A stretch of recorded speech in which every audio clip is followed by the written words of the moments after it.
अगर आपके घर में छछूंदर है तो उसे खिला दीजिए ये छोटी सी चीज। घर में छछूंदर का दिखना आखिर क्या संकेत देता है, और अगर आपको गलती से कहीं पर छछूंदर दिख जाता है तो इसका क्या अर्थ बताया गया है? क्या धार्मिक ग्रंथों में भी छछूंदर के बारे में कोई जानकारी दी गई है? और आखिर छछूंदर और चूहे में क्या फर्क होता है? अगर आपके मन में भी ऐसे बहुत सारे सवाल हैं और जिज्ञासा उमड़ रही है तो सुनिए, घर में छछूंदर का दिखना आपको कई बड़े संकेत दे सकता है। अगर आप छछूंदर को एक छोटी सी चीज खिला देते हैं तो आप अपने जीवन की कई सारी परेशानियों से मुक्ति पा सकते हैं। तो जब भी हिंदू धर्म ग्रंथों की बात की जाती है तो इसमें वास्तु शास्त्र का विशेष महत्व रहता है, और वास्तु शास्त्र में ही आपके घर में चूहे और छछूंदर के आने के बारे में शुभ और अशुभ परिणाम बताए गए हैं। अगर आप अपने धर्म प्रांत को खोल करके देखेंगे तो प्रथम पूज्य गणेश जी ने अपना वाहन चूहे को ही बनाया है, और अक्सर सभी घरों में चूहे सामान्य तौर पर दिख ही जाते हैं। लेकिन आज हम बात करने वाले हैं छछूंदर की। तो अगर आपके घर में छछूंदर दिख जाता है तो ये साक्षात माता लक्ष्मी का प्रतीक माना जाता है।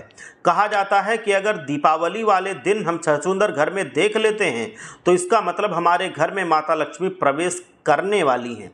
छछूंदर का घर में आना आपके घर की सुख समृद्धि बढ़ाने का संकेत हो सकता है।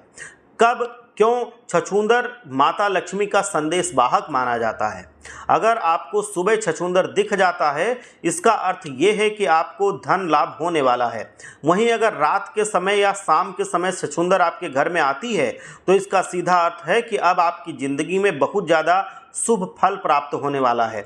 वहीं अगर छछूंदर आपका पूरा एक गोल चक्कर काट लेती है, मतलब आपके चारों तरफ वो घूम जाती है, तो आपके ऊपर से कोई बड़ी मुसीबत टलने वाली है और आप आकस्मिक धन लाभ भी पा सकते हैं। अगर आपको छछूंदर दिख जाती है या आपके घर में छछूंदर आती जाती रहती है तो आप उसे एक चीज़ जरूर खिला दें। इससे न केवल माता लक्ष्मी आपसे प्रसन्न रहेंगी बल्कि आपके घर को धन दौलत से भर भी देंगी। तो चलिए बता देते हैं कि आखिर वो कौन सी चीज़ है जो छछूंदर को खिलाने के लिए आपको कही गई है। दोस्तों, किसी भी शुक्रवार वाले दिन आप एक नारियल लेकर के माता लक्ष्मी के मंदिर में और कमलगट्टे की माला लेकर के 108 बार ओम महालक्ष्मी नमः मंत्र का जाप करके इस नारियल को अभिमंत्रित कीजिए।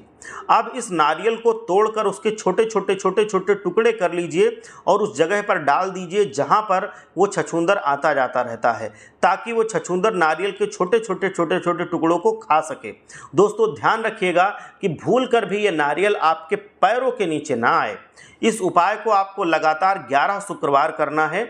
एक शुक्रवार को आपने जिस नारियल को अभिमंत्रित करके रख दिया था, अगर उसमें से नारियल बच जाता है तो आप उस नारियल को छुपा करके अपने घर के पास की चींटियों को खिलाने के लिए डाल सकते हैं। अगर आप उसको चींटियों को खिलाते हैं तो भी शुभ फल ही मिलता है। और फिर अगले शुक्रवार को दोबारा से एक नारियल को अभिमंत्रित कीजिए और फिर उसको छछूंदर को खिलाइए और बचे हुए हिस्से को आप ले जाकर के चींटियों को खिलाइए। केवल 11 शुक्रवार ये उपाय करने से आपकी ज़िंदगी में हैरान कर देने वाला परिणाम आपको मिलेगा। आपको मनचाही धन लाभ की प्राप्ति होगी, माता लक्ष्मी साक्षात आपके ऊपर अपनी कृपा बरसाएंगी। तो ये थी वो छोटी सी चीज़ जो आप अगर छछूंदर को खिलाते हैं तो आप खुद अपने आप से उसका परिवर्तन देख सकते हैं। एक बार सच्चे हृदय से बोलिए, जय लक्ष्मी माता, हर हर महादेव।